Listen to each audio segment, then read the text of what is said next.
Hello everyone, आप सबका स्वागत है आपके अपने यूट्यूब चैनल स्पार्कल एजुकेशन पे। देखिए ये मैं वीडियो थोड़ा सा लेट बना रहा हूँ क्योंकि मैं घर पर आया हुआ हूँ तो थोड़ा सा टाइम नहीं मिलता यहाँ पर। अब थोड़ा सा टाइम मिला है तो आपके लिए मैं ये वीडियो बना रहा हूँ। इस वीडियो को आप एंड तक ज़रूर देखना, काफ़ी आपको जानकारी यहाँ पर मिल सकती है। ठीक है, आप जानते हैं एसएससी स्टेनोग्राफर का जो नोटिफिकेशन है वो आज आ चुका है और फॉर्म फिलअप होने स्टार्ट हो चुके हैं। ठीक है, तो फॉर्म को भरने से पहले किन बातों का ध्यान हमें रखना चाहिए वो एक बार यहाँ पर हम देख लेते हैं। ठीक है, चलिए इसको नोटिस को हम डाउनलोड करते हैं, देन उसके बाद आगे बढ़ेंगे। कब से आपकी जो डेट है वो और कब तक रहेगी, कब से कब तक है, एग्ज़ाम कब होने वाला है, स्किल टेस्ट कब होगा आपका, वो सारी बातें मैं इसमें आपको बताऊंगा। ठीक है, तो ये नोटिस हमने डाउनलोड कर लिया है, स्टेनोग्राफर ग्रेड सी और डी। ठीक है, 2020। सबसे पहले जो इम्पोर्टेंट चीज़ है वो आपको ये पता ही होगा कि जो फॉर्म की डेट है वो 10 अक्टूबर से लेकर के 4 नवंबर तक ये भरे जाएंगे। फिर उसके बाद आता है आपका लास्ट डेट, ये आपको पता है। ठीक है, 6/11 यहाँ पर ऑनलाइन अगर पेमेंट से रिलेटेड है ये चीज़ें, तो ऑनलाइन डेट आपको पता चल रही है कि 10 से लेकर के 4 नवंबर तक ये आपके रहेंगे। दूसरी बात आती है यहाँ पर मेन इम्पोर्टेंट थिंग्स कि आपका जो यहाँ पर एग्ज़ाम है वो कब होने वाला है। ये तो सारी फॉर्म से रिलेटेड चीज़ें हो गई। ठीक है, जो आपने ध्यान रखनी है। फिर उसके बाद आता है कि आपका सीबीटी कब होगा, यानी कंप्यूटर बेस्ड एग्ज़ामिनेशन आपका कब है। तो ये डेट दी हुई है 29 मार्च से लेकर के 31 मार्च तक ये एग्ज़ाम आपका चलेगा। तो लगभग अभी कह सकते हैं 3 और 2 5 या फिर 4 मान सकते हैं, क्योंकि अप्रैल स्टार्ट हो जाएगा तो कंप्लीट 3 महीने तो वे हो गए और 2 मान लीजिए ये वाले कंप्लीट, तो 5 महीने ऐसे हैं आपके पास। बिल्कुल बहुत ही अच्छे तरीके से आप एग्ज़ामिनेशन की तैयारी कर सकते हो। दूसरी बात आगे बढ़ने से पहले कि अगर आप 2019 के एग्ज़ाम की प्रिपरेशन कर रहे हैं तो उसके लिए आप अगर रीजनिंग पढ़ना चाहते हैं, डेली प्रैक्टिस करना चाहते हैं रीजनिंग की फ्री ऑफ कॉस्ट, तो मैंने व्हाट्सएप पर ग्रुप बना रखा है। लगभग उसमें 200 स्टूडेंट जुड़े हुए भी हैं, जिसमें गर्ल्स के लिए अलग है ग्रुप और बॉयज़ के लिए अलग है।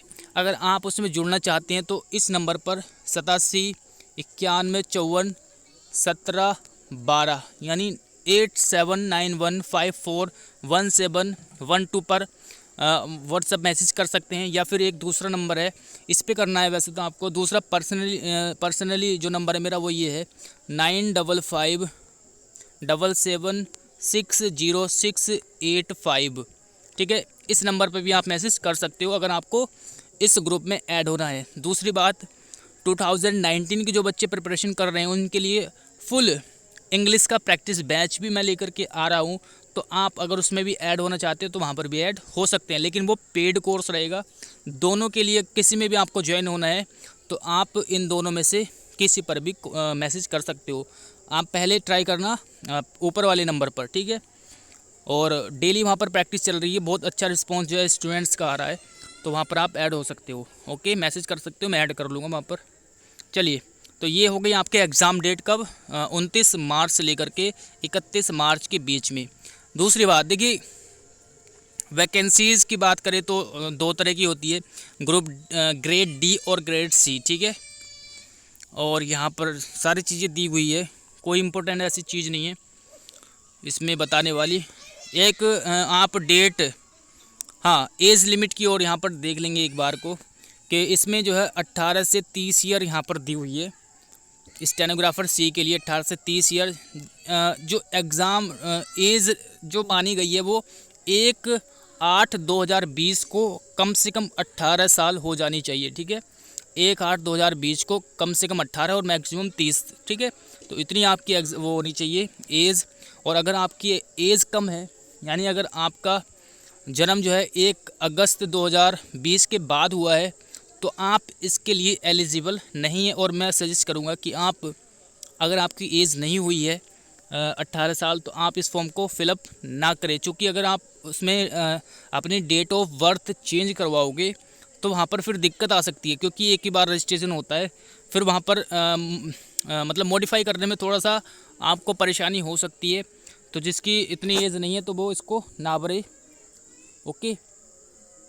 दूसरी बात देखिए, जो ध्यान रखने वाली बात यह है कि जो भी आपका 10th क्लास की मार्कशीट में नाम है आपके पेरेंट्स का, आपकी मदर का, तो सेम वैसे ही भरना है आपका, ठीक है। बिल्कुल वैसे ही होना चाहिए, उससे डिफरेंट नहीं होना चाहिए, ठीक है। सरनेम भी डिफरेंट नहीं होना चाहिए, उससे सेम ही होना चाहिए, ठीक है। अगर उसमें सरनेम लगा हुआ है तो आपको सरनेम लगाना पड़ेगा, और अगर 10th क्लास की मार्कशीट में आपका सरनेम नहीं है तो उसमें आपको नहीं लगाना। और फॉर्म अपने सामने ही फिल कराना है।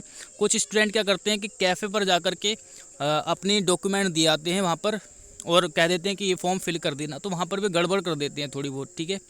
ऐसा नहीं करना, आपको अपने सामने ही जो है चीज़ें, सारी चीज़ें करवानी है, एक एक चीज़ों को चेक करके, ठीक है। नाम अच्छे से चेक करना है, रोल नंबर वगैरह सारी चीज़ें चेक करके तब अपना फॉर्म फिलअप कराना है, जो कि बार बार ऐसे मौके आपको नहीं मिलते हैं, ठीक है ना। तो ये सारी बातें आपको ध्यान रखनी है, और अच्छे से आप तैयारी कीजिए। जो बच्चे बिल्कुल नए हैं, बिल्कुल जिन्होंने पहली बार इस फॉर्म को भरा है, तो अच्छे से आप एक बार अपना कोर्स कंप्लीट कीजिए। इंग्लिश पढ़िए, रीजनिंग पढ़िए, जीके पढ़िए अच्छे से, ठीक है। ये तैयारी कीजिए आप, कोई दिक्कत नहीं आएगी। और इस पर मैं वीडियो बनाऊंगा तब मैं जहाँ पर मैं रहता हूँ, जॉब करता हूँ, वहाँ पर पहुँचने के बाद, चूँकि मेरा सारा सिस्टम वहीं पर है, तो मैं एक अच्छे से वीडियो इस पर बनाऊँगा, ठीक है। तब तक आप इसको फॉर्म को अच्छे से ध्यानपूर्वक भरना है, ठीक है आपको। चलिए, इस वीडियो में इतनी जानकारी देनी थी। Thanks for watching this video.